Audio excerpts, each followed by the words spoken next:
I've been given the delightful task of introducing and summarizing the 40-plus year coaching career of a woman who actually worked 6 different varsity venues: tennis, soccer, field hockey, basketball, ice hockey, and softball.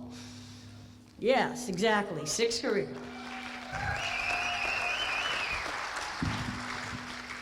Susan Curry Barnett's coaching career spans 2 schools and generations of female athletes. In the early years, most girls coming out for a team had never even been introduced to the sport because there were no opportunities available for them to play in community-based leagues. Today, a 9th grader might have 5 or 6 years of experience playing a sport, and an upperclassman may already have a college scout nosing around. Susan began her career in 1967, 5 years before Little League was gender integrated, and Title IX, the federal civil rights law that prohibits sex discrimination in education, was passed. There are many female athletes in the audience today who remember the inequity of the early years. They were competing against other schools in their green and white smock gym uniform with no identifying numbers.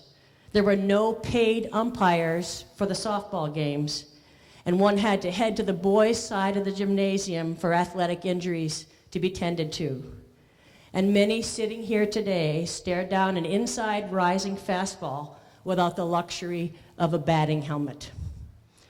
But no matter the era or the playing conditions, because of Susan's ability to coach, more often than not, her athletes tumbled out of buses or ran across the footbridge to joyfully ring the victory bell. And because of her coaching ability, a number of those athletes across all the years went on to successful AIAW, and for those who don't know, that's the Association of Intercollegiate Athletics for Women, which precedes the NCAA for athletic careers in college. Susan's teams were consistent winners, and they were winners for many years. And why? 1 was her ability to teach sound fundamentals of the game. 2 was her razor-sharp knowledge of the rule book and using that for her team's advantage. When she argued the interpretation of a call, I never saw her lose one of those arguments.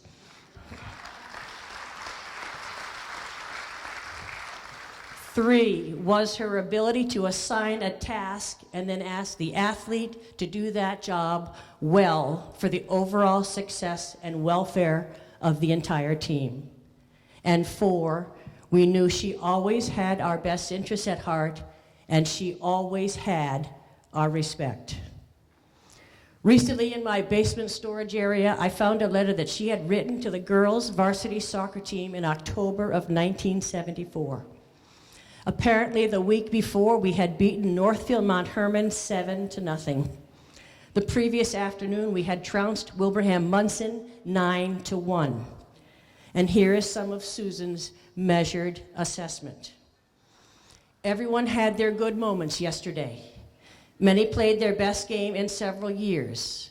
I think play by substitutes was outstanding.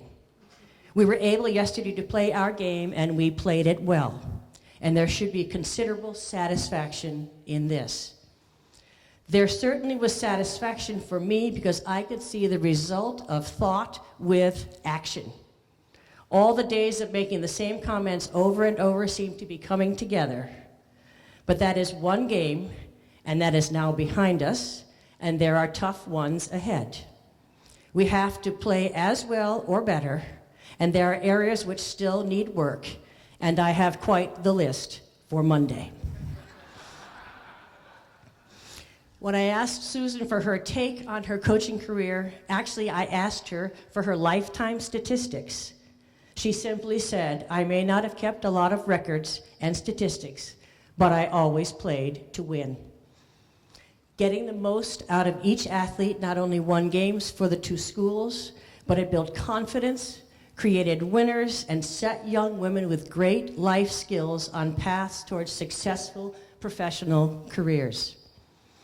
A former Northampton School for Girls 3-year varsity athlete and 1-year Williston Northampton School athlete wrote Susan recently, commenting, "We were dedicated to our sports, we loved the games, and we came together to represent our schools, finding lifelong friendships along the way." That is my personal experience as well with Susan as my coach. I labored for her for 4 years and 12 seasons, on field and court and diamond, stopping penalty kicks, driving the lane, and turning the double play. In addition, I have spent the next 40 years having her as my confidant, my mentor, and my friend. And I know for many women here today in the audience, they have been blessed by that same experience. Susan cared about us as athletes, and she cares about us as human beings. And it mattered very much to her that we turned those double plays. But it also matters that all is well in our work and in our families and for whom we have become today. And for that level of caring and loyalty, and I suspect for many present here, are profoundly grateful. Now, knowing her as well as I do, this is the moment in the entire day that she has been dreading the most. Standing up in front of a large group of people to receive accolades and then having to speak publicly. But whether she wants to or not, she's going to have to do it anyway. So please join me in congratulating Coach Susan Curry Barnett on her induction into the Williston Northampton School Athletic Hall of Fame.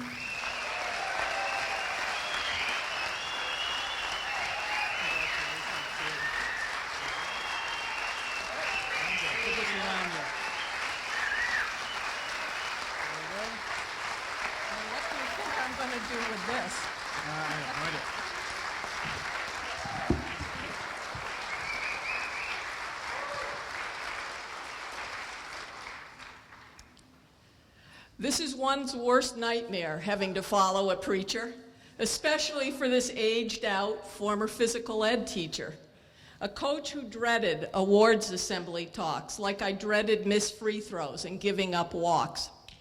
Thank you, Mary, for the history of girls and women's sports, and thanks for your generous comments ignoring my warts. Sort of. Something you learned that we all need to heed. Being kind to each other helps us all to succeed. One piece of unfinished business from an earlier event honoring Couchy, as it translates to this event, to Williston Northampton Athletics, and to me personally. Thank you, Couchy and Janet, for 3 girls who at times made up 3/11ths of the starting lineup of soccer teams and 1/3 of the starting lineup of softball teams. For the past 5 months, I have been in touch with dozens of alumni and have spent some time in the school archives, primarily in search of information for Mary. I kept nothing, not yearbooks, not scorebooks, not records. In all the responses I received, only 2 of you passed along information about records, and that information was limited. All of you passed along stories, memories of your playing days, and reflections on what you learned beyond skills and tactics. Some would say we failed Mary. We did, I guess, but you didn't fail me. Coaching for me was never about records. Did I coach to win? You bet I did. But winning always had a much broader scope than the final record. Winning was about learning and focus and giving one's best. It was about bouncing back from errors, physical and mental. Winning was about teamwork and supporting one another, especially when the coach was, not so gently, pointing out to a teammate what she might have done better. It was about doing what was best for the team, even when you didn't want to play the position the coach assigned. Oh well, life lessons. That you don't remember records makes me happy. 70 now. Oh well. A nod to some here today who have turned the tables a bit. I now work out weekly with a personal trainer, keeping this old bod active is for me a no-brainer. The tables are turned now. Some workouts are hell. And now it's the trainers who are saying, oh well. As I look out into the audience, generations of women tell the story Mary spoke to of women's athletics. Some argue that those of you who played on teams at Northampton School for Girls, with only 2 afternoons a week of practice and 1 game day, can't compete with the true athletic experience or true athlete. I take issue with that and argue as well that some of you played two sports per season with 4 days of practice and 2 game days like your male counterparts, and what alumnus can say he played 2 sports per season? Some of you deserve to be up here. In the first year of the merger, despite tunics and sometimes faculty officials, despite being transported to the Northampton School for Girls campus for basketball, girls teams did well. One of the stories from that year is of the first Williston Northampton girls soccer team, going through their season not just undefeated, but unscored upon. And not so coincidentally, Mary was the goalkeeper on that team, albeit by protest. Life lesson. I attended the first Williston Northampton Athletic Hall of Fame event 2 years ago, as 1 woman and 8 men or men's teams were inducted. The ratio the following year was 1 woman to 7 men or men's teams. I spoke with and heard from so many of you here today, women and men, regarding the inequity, and we shared our frustrations.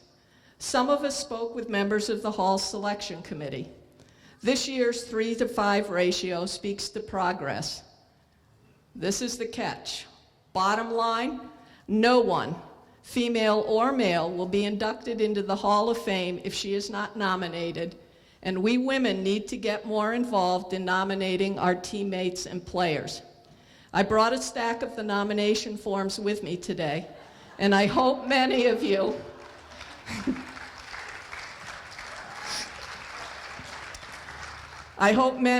will pick up a form to take with you. I have not done my part in this, but starting right now, I ask you to join me in getting involved. If we aren't involved, we shouldn't complain. My thanks to whoever took the time to nominate me, and thanks to the committee, but mostly my thanks to all of you who played on or managed teams I coached, who cheered on your friends and daughters and granddaughters.